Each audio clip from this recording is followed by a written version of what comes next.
Bonjour, je suis Nathalie de chez l'Inamorata. Aujourd'hui, nous allons voir comment coudre le blouson Théodore, patron élaboré avec Coralie Bijasson en exclusivité pour Mondial Tissu.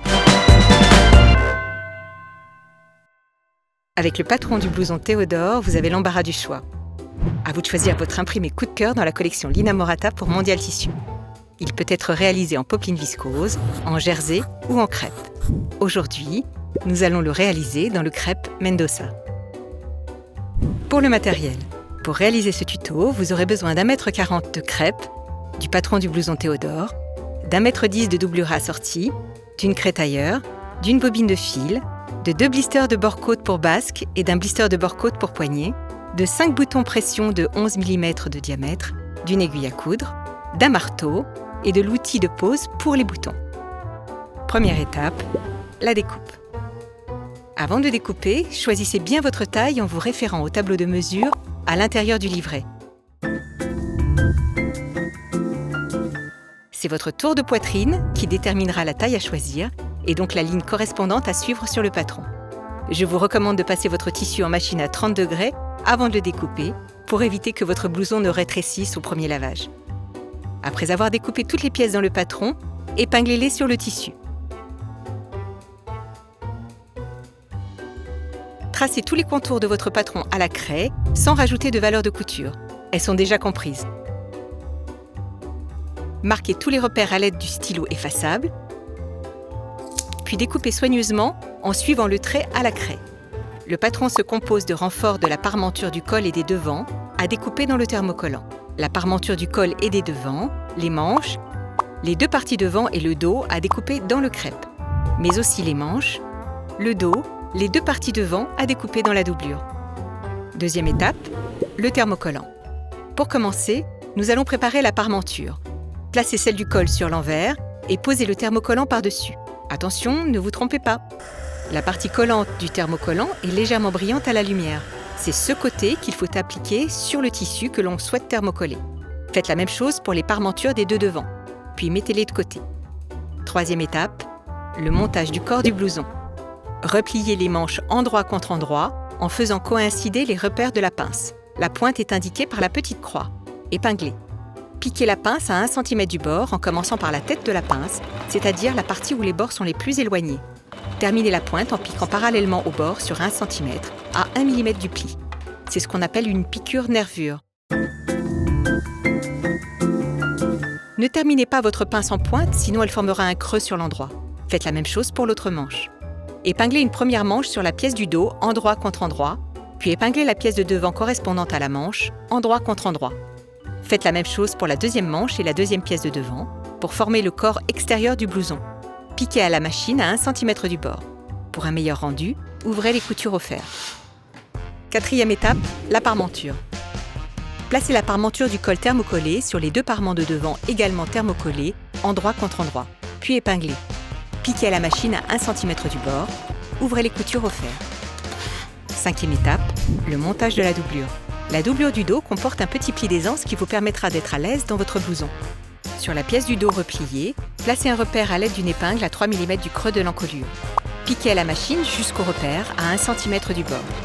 Les manches de la doublure ont également droit à leurs pinces respectives pour une belle forme d'épaule arrondie. Épinglez en plaçant le repère de la pointe de la pince sur le pli et en faisant coïncider les bords de la tête de la pince. Faites la même chose avec l'autre manche. Piquez à la machine à 1 cm du bord, puis terminez par une piqûre-nervure.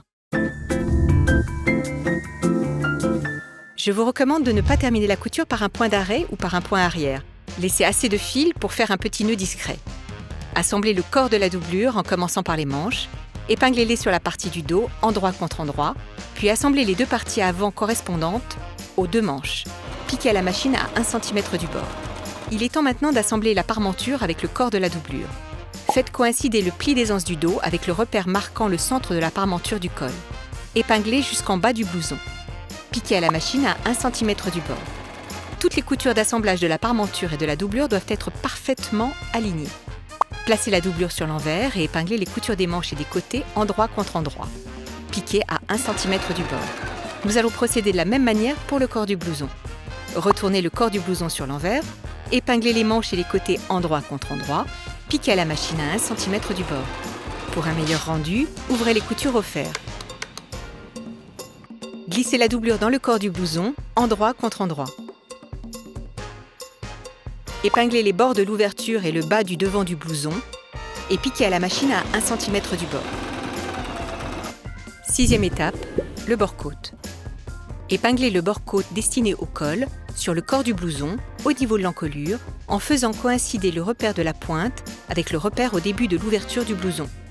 Épinglez sur le bord de l'encolure et piquez à la machine à 1 cm du bord. Épinglez bord à bord l'encolure de la doublure sur le bord-côte. Piquez à la machine à 1 cm du bord. Pour le bas du blouson, le bord-côte est plus court que le corps du blouson. De cette manière, le bord-côte lui donnera son aspect blousant.